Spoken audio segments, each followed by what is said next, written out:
barrier, and we saw our friends. They were doing a sit-in, essentially, in front of the White House. And Cindy tried to cross the barrier, and we couldn't. But then the barrier actually fell over, and Cindy walked across, and the barrier came right back up, and I couldn't follow her. But the police were manhandling Cindy Sheehan. They were roughing her up and so forth, and I was getting mad. So I went around the other side, crossed the police line. Yes, I crossed the police line, and I decided that I was going to be arrested just to keep an eye on Cindy. And what happened was they kept us in prison for about 50 hours. Without charging us, without allowing us a phone call. Every time we asked something like, can we get a phone call, they said, oh, that's only on television. So we spent 50 hours. It was stupid of me to go to keep an eye on Cindy, because obviously they separate the boys and the girls in jail, so I couldn't keep an eye on her anyway. But I was in prison. I was in the equivalent of a kennel for humans. The cells were made of metal, the beds were made of metal, the bars were this steel mesh that you could barely see through. Literally, I wrote an article called "A Dog for 3 Days." You can read it, it's online. And after the jail time, we went to court. And the White House made a request for Cindy Sheehan and myself and a couple of the other individuals that were there to have a stay-away order. We are not allowed to walk along the sidewalks of the White House. Otherwise, we get 6 months in prison. So there goes the First Amendment, essentially, the right to peaceably assemble. So there's something very wrong in America today. We are losing our rights. The politicians are not listening to us. The majority of this country want the wars to end. We've known for years that the wars were based on illegalities, and we're still in them. And, we voted, the majority of Americans voted the Democrats into Congress, voted a Democrat into the White House in the hopes of ending the wars. And they're just not doing it. They're continuing to fund the wars and so forth. And, this country, I have a brother and a sister who will eventually get married, who will eventually have kids. I don't want those kids growing up in this country as it is today. We have to start putting our bodies on the gears of the machine. Colleen Raleigh, who's a 9/11 whistleblower, she lives in Minnesota, she and a group of individuals have recently been going to different representatives' offices and doing sit-ins until their reps listen to what they have to say. And they've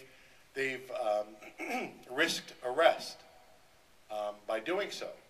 And unfortunately, that's what we have to start doing, I believe. I think the people in this area, I hope, if somebody wants to go do a sit-in into our reps, I'd be more than happy to go with you. I've been a 9/11 Truth activist for almost 8 years now.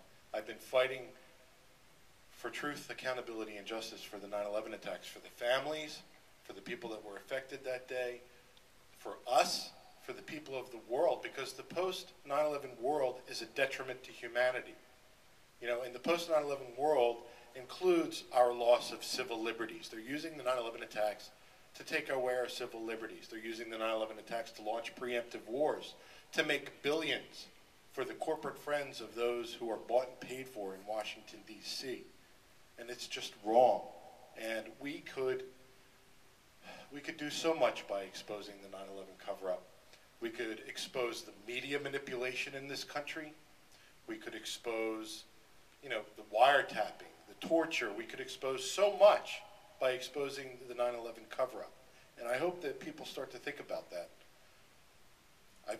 I can't do this forever. Betsy and I can't do this forever. Frank Agamemnon and Bob Bowman, we can't do this forever. We need help. It was a shame when we were in Washington, D.C., and Cindy and I crossed the barrier. Nobody was willing to join us. That's unacceptable in this country, the way it is today. So please start thinking about what kind of future you want this country to have. Because the way it's going right now is not the way that it was intended to go. It's not the way that's best for the people. You know, I hope that you really start thinking about it and really start thinking about creature comforts that you're willing to give up in order to bring this country back to what it was intended to be. I really don't have anything new on the 9/11 attacks. I recently made a movie. I stumbled across this footage of Kevin Smith asking 9/11 Commissioner Thomas Keane about a $100,000 wire transfer from the head of the ISI, Lieutenant General Mahmoud Ahmed, and he said that he wasn't aware of it. He wasn't aware of the $100,000 wire transfer. So then I started looking through my archives, and it turns out that the 22nd question on the list of unanswered questions that the families put forward to the 9/11 Commission was specifically about Lieutenant General Mahmoud Ahmed ordering Ahmed Omar Saeed Sheikh to wire transfer $100,000 to Muhammad Atta. It was one of the questions given to the 9/11 Commission. Then I found out, you know, Sibel Edmonds, one of the most gagged persons in American history, she was a 9/11 whistleblower. You know, some of the information that she had talked about Lieutenant General Mahmoud Ahmed being involved in the nuclear black market.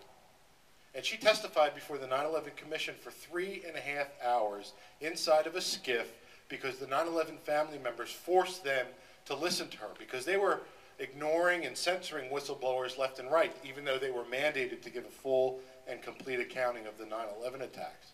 So that's 2 times the 9/11 Commission was told about Lieutenant General Mahmoud Ahmed, and yet they didn't find him to be a person of interest. And Thomas Keane was supposedly unaware, even though the New York Times reported that Lori Van Auken was irate that there was no mention whatsoever of Lieutenant General Mahmoud Ahmed in the 9/11 report. So how dare he say that he's unaware, unless he wasn't paying attention, you know, which I would hope that he would have, but apparently he did not. So that's one of the newer things. Anyway, you know, I hope, yeah, sir, you have a question? I just wondered, you said about the massive rally, March 20th. How many people do you think were there? There were about 10,000 people there.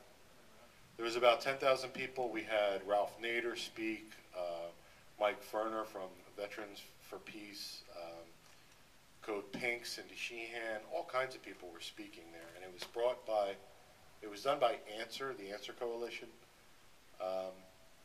But Piece of the Action, if you're interested in taking part, Summer Camp Out Now is coming up on May 28th. We're going to Washington, D.C. again, and we're going to do civil disobedience again.